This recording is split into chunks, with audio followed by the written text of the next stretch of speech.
Thanks a lot.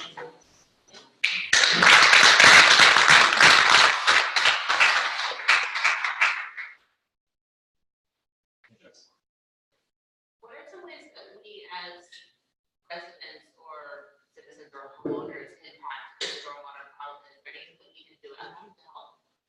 Yeah, so there's some really basic things. And the first thing is to remember that any stormwater that makes its way into the sewer system is going to cause potentially a problem for us. There are still, we estimate in South End, there are still about 4,000 homes that have their downspouts connected to the combined sewer system. So meaning that when it rains, all that roof water is shooting down the downspouts, it's going to make its way down into like a perimeter drain around the basement, and either if it's a very old house, it's probably could potentially be flooding your basement, or if it's working properly, it's bringing all that storm water out into the sewer line that passes your street, and it's bringing all that, it's mixing all that with sanitation water, and it's bringing it all to St. Joseph River. So disconnecting is very important to downspouts. One other thing that people do as well, the amount of people that sometimes you see on these, I don't know, I don't have Facebook, but I've heard people talking about it in the neighborhoods and people on like the different next door apps and that kind of stuff as well. People questioning like in the middle of 6-inch rainstorm, should I be running my dishwasher, things like that. And obviously really shouldn't. So the small things of that as well. I know the city probably needs to do a better job when it comes to engaging with everybody to make sure that this information is out there. But the main thing people can do is just disconnecting downspouts. We were doing it for free in the city for the last, we did 15, 16, 17 and 18. We're stopping to do the free disconnections now because we had done a lot of community engagement. We've reached out, advertised it a lot. We've failed to get a lot more new applications. So unfortunately, what we're going to have to move to, everyone has to have the downspout disconnected. There's an ordinance. Have to have it disconnected by 31st of December 2020. So what we're looking at now at the moment is how we're going to enforce that. We're going to have to enforce it in a kind of in a way that's going to be fair, I suppose, to people who have disconnected already, that they don't have to deal with the burden of those who haven't disconnected, but also in a way whether we do like straight up administrative fiscal fines or how we do that. It's hard to say. It's always better if you can engage people and do it through education. We've had this lingering 3,500, 4,000, 10% of the community gap, which is just not disconnected downspouts, which is kind of a little bit frustrating. This is despite not doors being knocked on, bills with inserts, water bills having disconnection downs, inserts, hangers put on doors. So that's one small thing. Really. Thanks. Any other questions? Yeah. Well, I guess looking at the community engagement and also private business growth, we're seeing a lot of stores with a lot of asphalt. Yeah. A lot of parking. Yeah. How is the city then integrating or mandating that these businesses, private businesses, are incorporating these principles into their infrastructure? So there's always, I suppose, philosophical arguments between environmental protection and community investment and all that, but I'm always going to the environmental protection side. That's my objective. My objective is to get stormwater out of the river. So what we've come up with is we have the downspouts connection policy is two separate wings over here. There's a residential side, which, like I said, happened free disconnect for a number of years, and now it's on their own. On the other side, there's still on the commercial side, commercial, non-residential, whatever you want to call it, and mixed use, industrial. There's a bunch of different technical terms. It's all covered in the ordinance. It's chapter 17.4 of the city's ordinance, city code, and it said in there that first of all, any new business that's been built isn't allowed to connect to the combined sewer. Obviously they're not allowed to connect a storm system, any kind of drain, to the sanitary sewer, but they're not allowed to connect any new connections in any way to the combined sewer. And they have until the 31st of December 2020 also to disconnect. Now, my feeling was these are businesses, homeowners, to some extent, not to be condescending, but they need to have their hands held a little bit. These are just homeowners who maybe don't know about what they need to do. Businesses are businesses, and I feel like the city doesn't need to offer a free disconnect program. We don't need to be out there disconnecting businesses that are money generating entities, obviously. So they have to disconnect themselves, to do it until 2020. Now, if you walk downtown, if you walk down on like Michigan Street, you'll see buildings that are terraced, so there's no space in the store. Behind them, maybe they have a concrete or asphalt parking lot, Now front, it's just footpath or pavement. So if you disconnect there, well, really probably from a safety issue, not a good idea really. If you're going to have potentially roof water that you're shooting on the street, and then you're going to blast it on the footpath in the middle of February, you're going to deal with a freezing issue. Not to some extent, it's not really our concern, but our concern in the city was to be able to say, if you can't disconnect, you can't just not disconnect. So if you wanted to be in adherence with this policy, your first thing we want you to do is disconnect. That's our priority. Secondly, if you can't, rather than just applying, the ordinance was written in a way until the middle of last year, written in a way that said, if it's not feasible to disconnect, you don't have to do it. And that's kind of very woolly and waffly, and everybody would just say, oh, I'm not feasible. And how do you prove it? Somebody could say, well, it's going to cost $1 million to do it, so therefore it's not feasible. It would be very difficult for each one of those to be assessed. So what we did was, and even though we call it the downspout disconnection policy, it's actually downspouts, sun pumps, parking lots, all have to be disconnected. So there's a policy on the city website, which basically is the application form sets out for a business. They must submit this to the, it's called the Annual Disconnect Program. And if you can't do it, you join the Annual Disconnect Program. Work out there's like A, B, C, and D. A, the bird's eye or plan view will say on my property is X amount of square feet. B, the amount of that property that I can prove, and I don't just mean me prove it or you prove it, but I mean like an actual person qualified to prove it via engineering drawings and graphs, that I can prove does not emit runoff into the city sewer. And B taken from A is the actual amount of your property that is connected, that sends water from footpath, but from a parking lot, some pump or downspout into the city sewer system.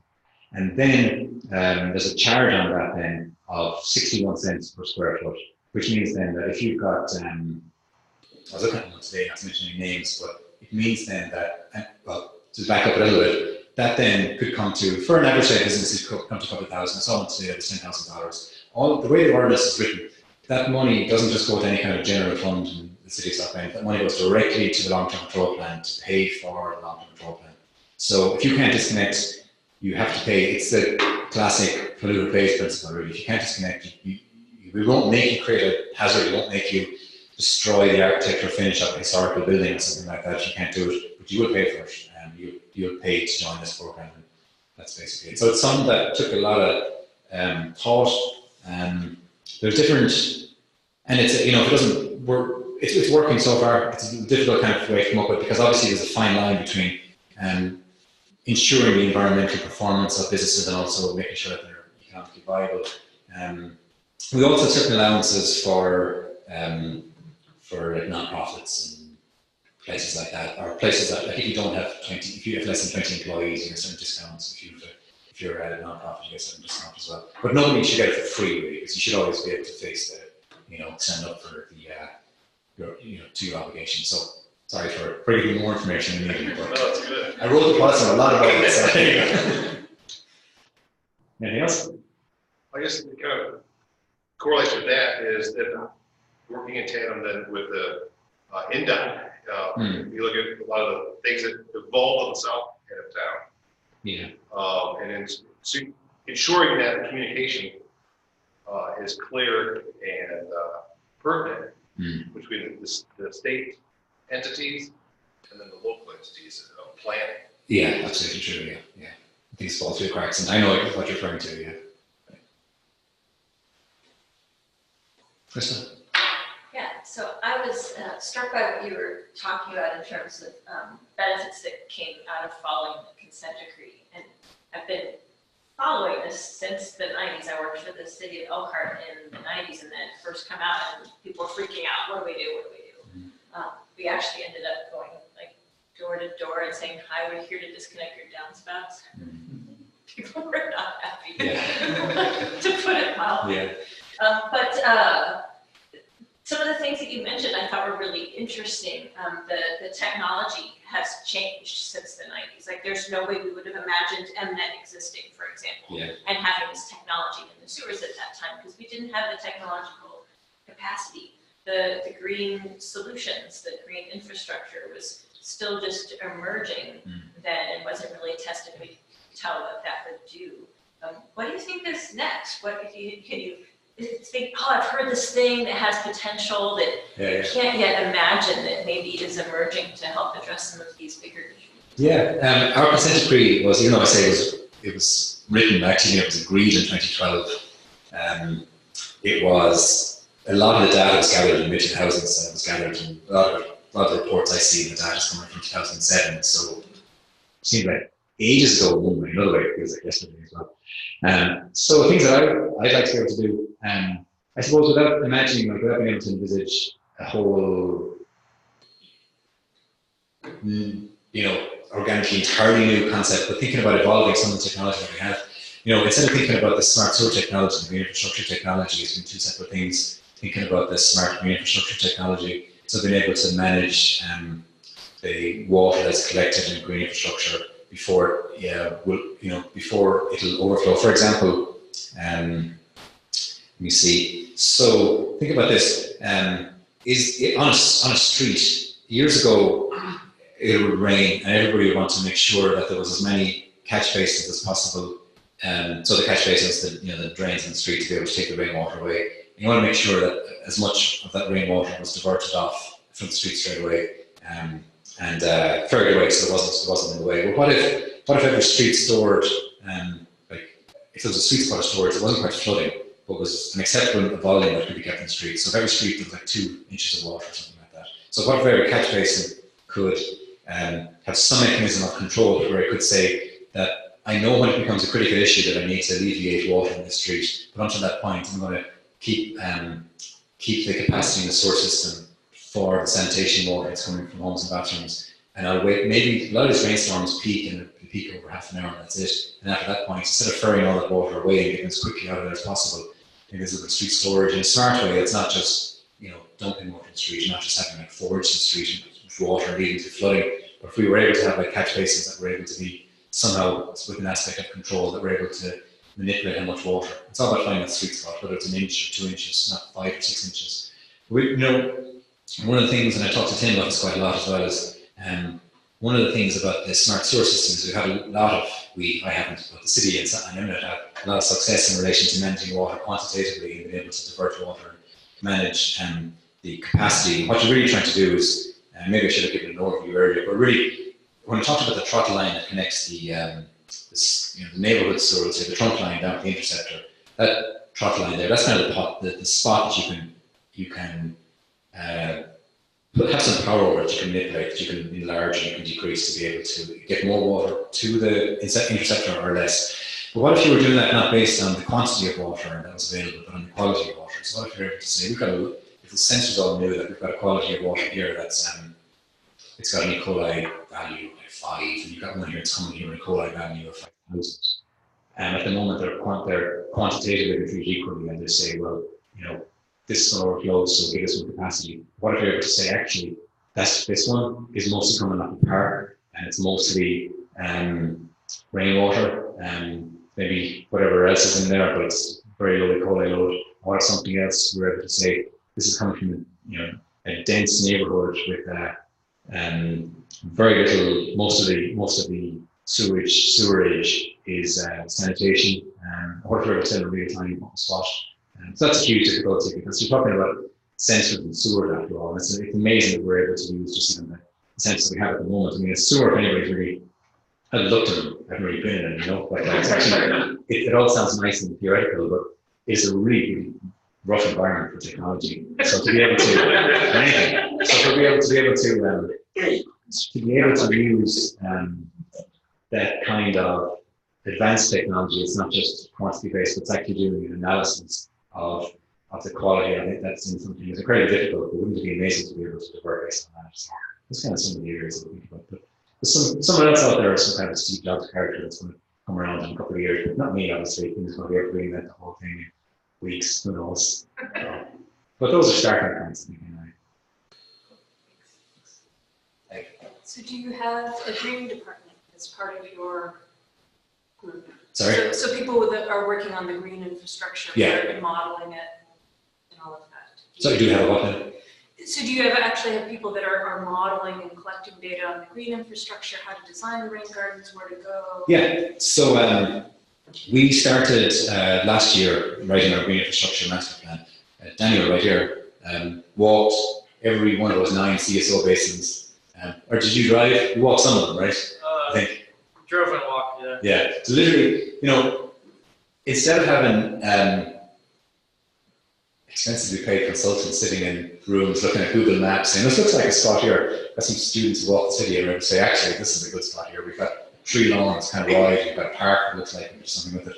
Anyway, so we've got American Structure Points. They have an office space in Southend, but it's their landscape architects are mostly out of their Indianapolis office, and they're at the moment working with me to write the green infrastructure master plan, and that's based on the philosophy of what will go where and how it will be maintained. So yeah, it's active, and it should be completed. We worked with the Bowman Creek Education Ecosystem last year, if you're familiar with them, to do a lot of this work, and probably another project with them again this summer to be able to complete that.